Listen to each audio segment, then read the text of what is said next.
Hey, morning everybody. Welcome to the Coffee Run Live. It is episode 248. Really excited to have you here today on this very, very fabulous Tuesday.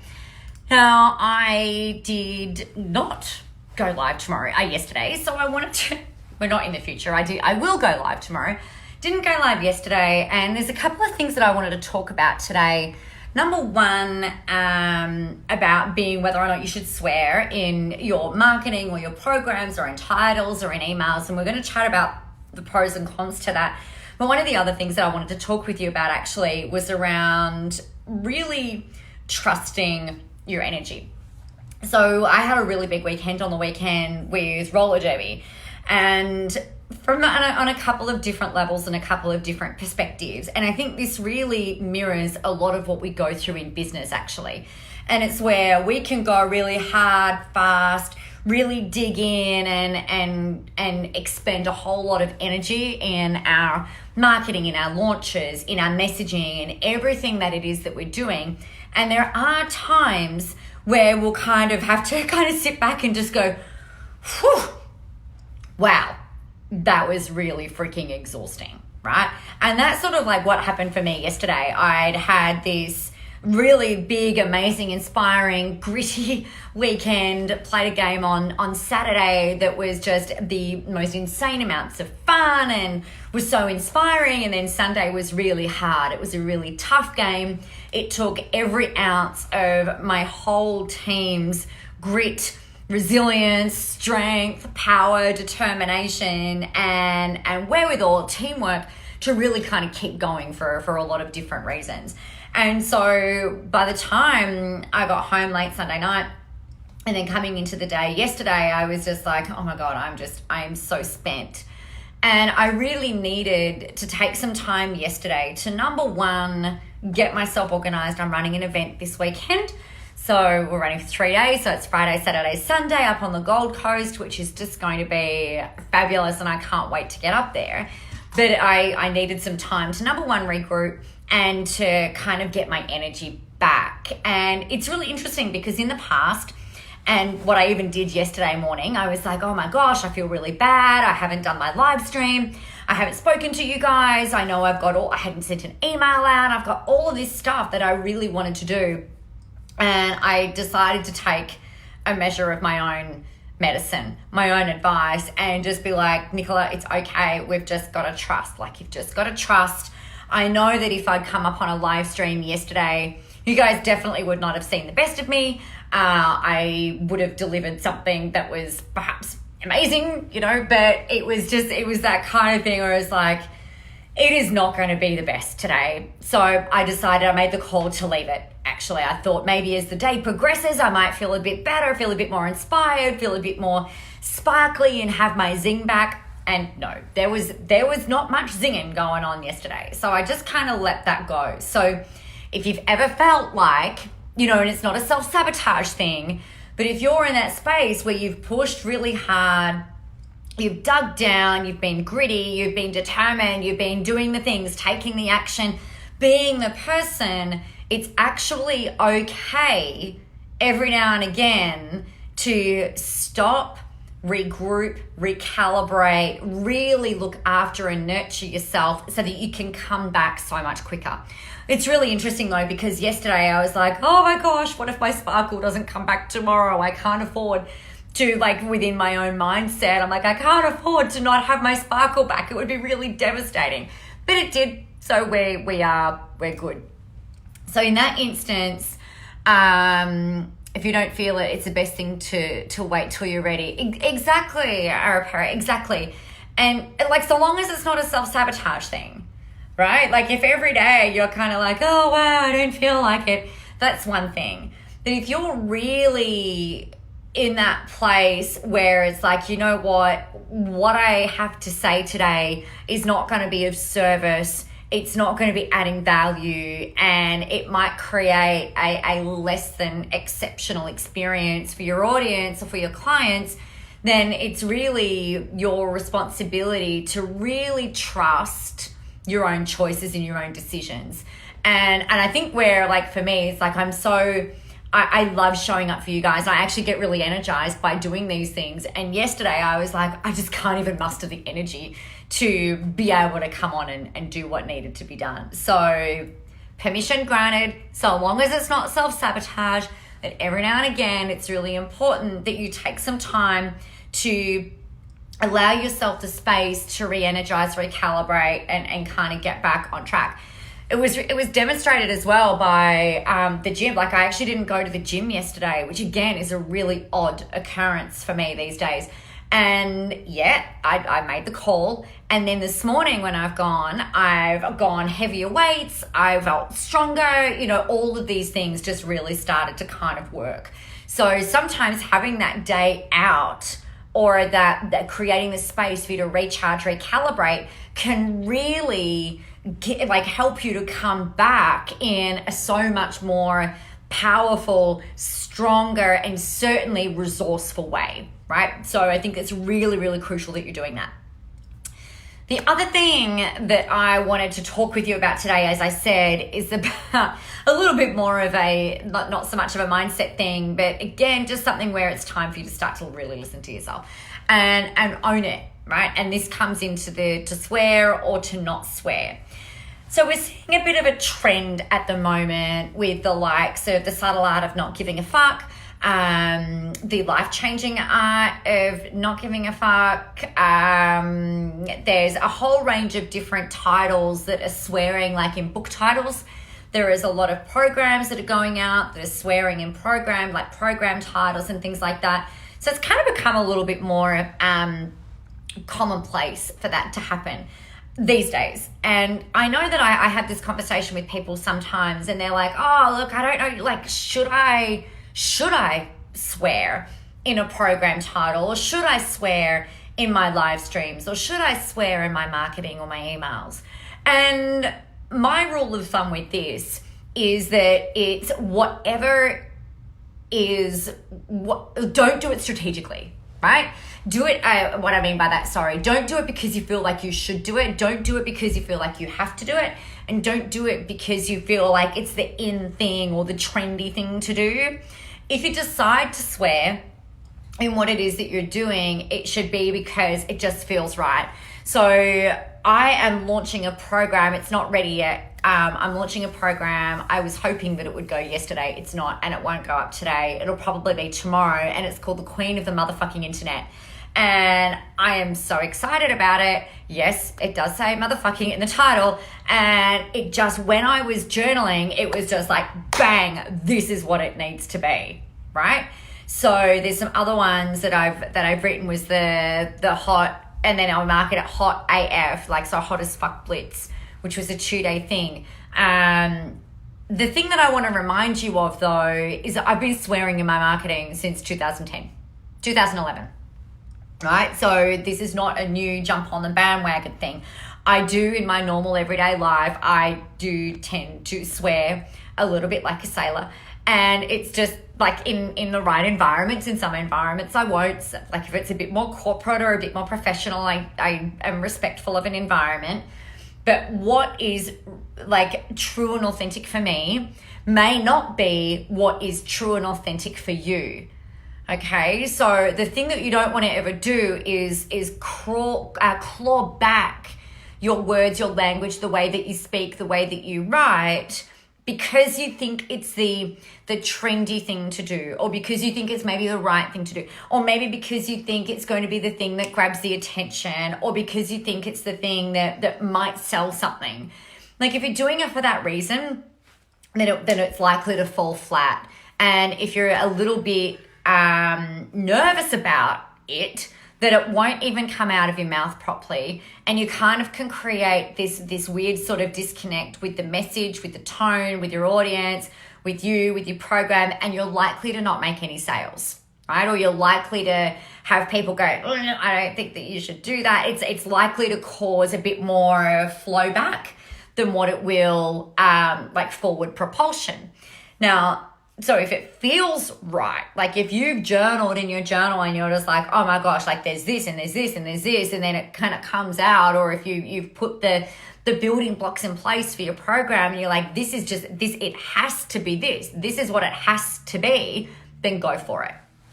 The risk that you'll run, and from a technical perspective, is when you're posting on Facebook, okay, or any other social media platform actually for that matter.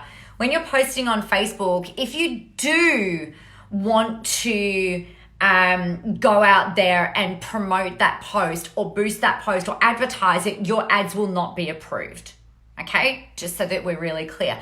If you go and add swearing into your subject lines of your emails and in the body of the emails, it can also decrease the deliverability of an email. Okay, so it is completely up to you. All right, how, like, if you decide that you want to run that risk, then that's fine. But I would err a bit more on the side of caution from a deliverability perspective. If we're pushing things out via email, I would be less inclined to swear as much through there because, yeah, it can go straight to spam. So just be aware of that. And then again, like I said, if there's something that you want to start promoting online, then you can't pay to advertise that stuff in there with the actual swear words in there. Though your ads will be declined. Alicia, I have a real issue with those who constantly swear in their marketing, occasionally with impact for sure, but as a regular adjective, I see it as lazy and tacky. Yeah, and this is why I guess like the beauty of this is it's about you finding the thing that works for you and the thing that works for your audience, right? I generally, like, I don't always swear or like drop swear words. Sometimes I'll do it as a pattern interrupt, depending on what it is that I'm doing. And if I'm running an event or something like that, I'm usually a bit more choosy with my words. But it really just depends on the environment that you're in. And, you know, if you're... It just depends on what you're doing, yeah? And it's not done from a place that, like you said, like dropping every second or third word as a swear word, unless that's you in like real life. And then that will also attract like if that's how you are, then your people, your audience, your hot, cold clients, they won't care. They won't mind, right? It's about doing what feels right and what feels authentic to you, not because you're jumping on a bandwagon of something that you see as like, oh, that person swears in their stuff all the time, so maybe I should. Or that person never swears in their stuff, so maybe I never should. Whereas, you know, it really is that personal choice type thing, right? Does that make sense? You know, it just depends on what it is that you are doing and what it is that you're promoting and the environment, I guess, that you're stepping into. So that's that. Marie, I am a non-swearing lady. High five to you. That's really awesome. I am a swearing lady. And actually always have been. I was thinking about it the other day, actually. I remember, I just got rid of the comment. Sorry about that. I remember just like always thinking, oh my gosh, you know, people might not like this. And these days I'm just like, well, they will or they won't. And it doesn't really matter either way. What I will do though, and what I will do a little bit strategically is if I'm running a webinar or if I'm running a live stream or something, I will often intentionally drop in an F-bomb or whatever into what it is that I'm saying, with the purpose of if someone buys a program of mine, let's say the Queen of the motherfucking internet, or let's say I called it the Queen of the internet, and you're in the program delivery and I swear in there, the last thing that I want is for someone to come into my programs and go, oh my God, she swears. I'm so deeply offended by this. Like, I'm out, right? I would hate for someone to think that, that's not something that I do, right? I trust that this makes sense.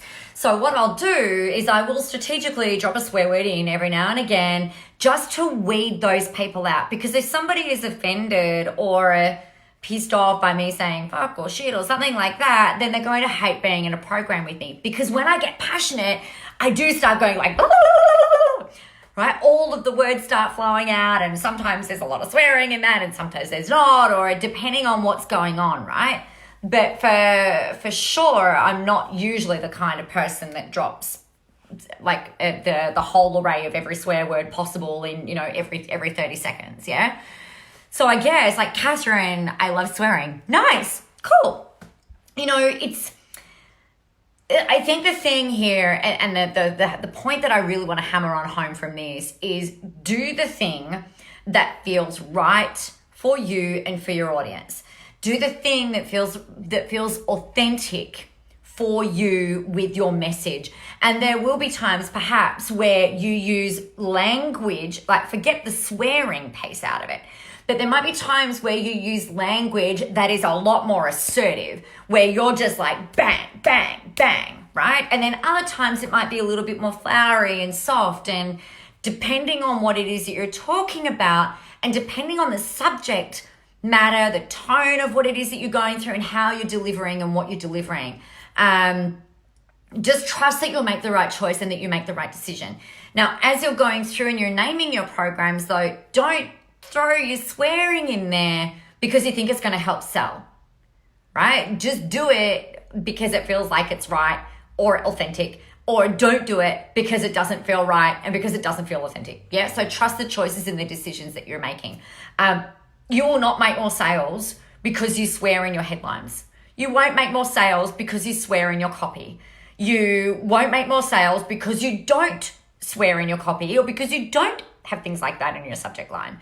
It's just about you finding that thing, that sweet spot for you, and then making sure that you're like writing it and remembering that you can always change your mind depending on the program or the book or the thing that you're promoting at the time. Yeah. Some people, I saw a photo of a book, which I think was the Mark Manson one, whatever the new one is. So the first one that he wrote was The Subtle Art of Not Giving a Fuck. And then there was another one that he's just released. I can't remember the title of it.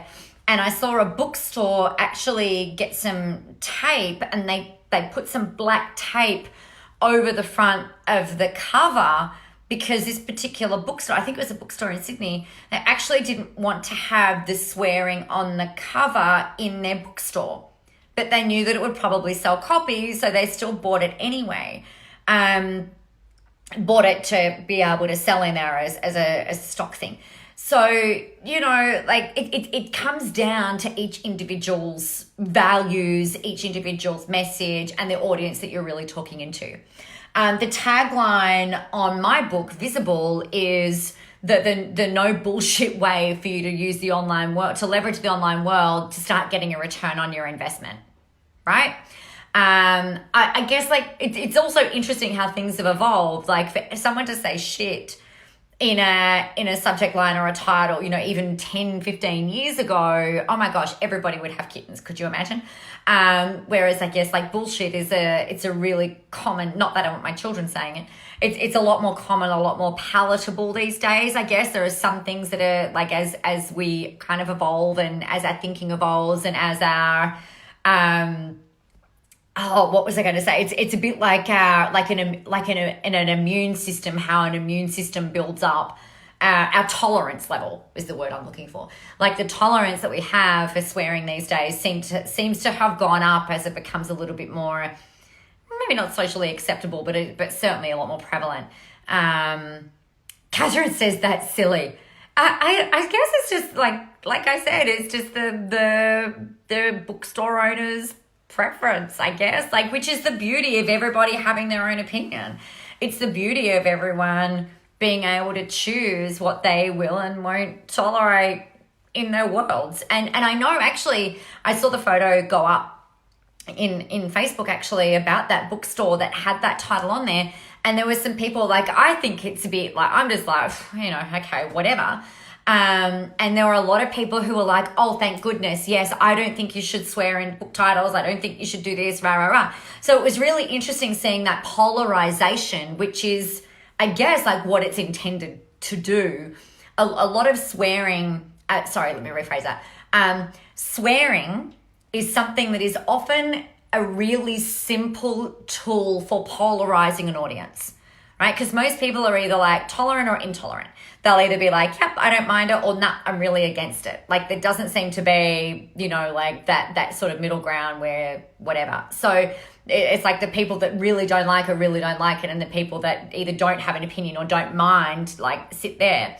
So I guess it's a really interesting thing in terms of the polarization that can happen when you do swear. So if it is something that is, part of you, part of your being, part of who and how you are for that particular moment or for that particular marketing campaign, then go for it.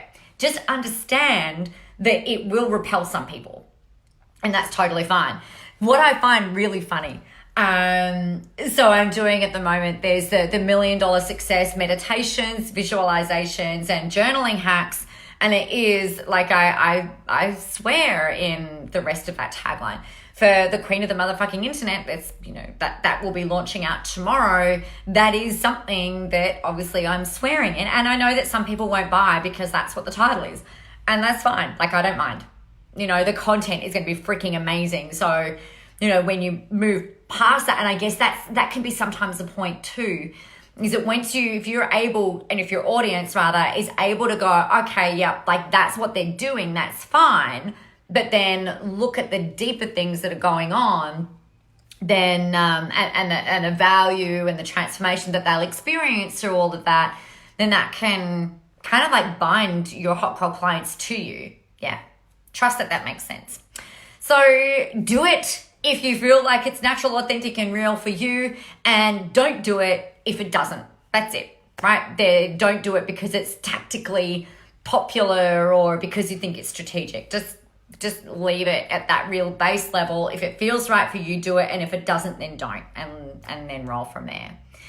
So we've talked today about you managing your energy, making sure that you are creating the time and the space for you to be able to, sometimes if you've come out of a period where you've been doing a lot, where you've been really digging deep, where you've been expending a lot of energy, where you've perhaps been accessing a lot of grit, resilience, and energy going out, that you are creating a space for you to be able to rejuvenate, rest, recover, and then come back. Because to me, like I said at the start, like I know for me, if I've done a whole lot of expending, like even over this next weekend, there's going to be a lot of energy out. On Monday, I'm really going to have to manage myself and my energy to make sure that I'm able to come back and show up really strongly for you guys. So sometimes it might mean taking a day out. And it's not like, it might not necessarily be like completely not working. It might just be operating a little bit differently, but really working within your body's own rhythm, bearing in mind and making sure that you're not self-sabotaging, all right? So that's that. And then the other part is around like, don't just swear in your stuff because you think it's the most fucking fabulous thing to do. Do it because it feels right, because it's right for you, and it feels authentically you, not because you think it's going to sell your widget, okay? Because that's not how it works. All right, everybody, get out there, go have an amazing day. I'm really excited to come to you live tomorrow with the launch of the Queen of the Motherfucking Internet. It is going to be freaking badass. I am so excited about it. I can tell you it is going to be a 6-week program, a 6-week intensive program with me, and it's just going to, it's just the best. I will go through it all tomorrow, so stay tuned for that. At 11 o'clock tomorrow, I'll be launching that live. Meanwhile, get out there, go have some fun, help some people, be visible, and most of all, be you, right? Always be you, do the right thing for you, and remember that the world is ready for your brand of awesomeness, whether you swear in there or whether you don't. All right, everybody, have a great day. I'll chat with you tomorrow. Bye.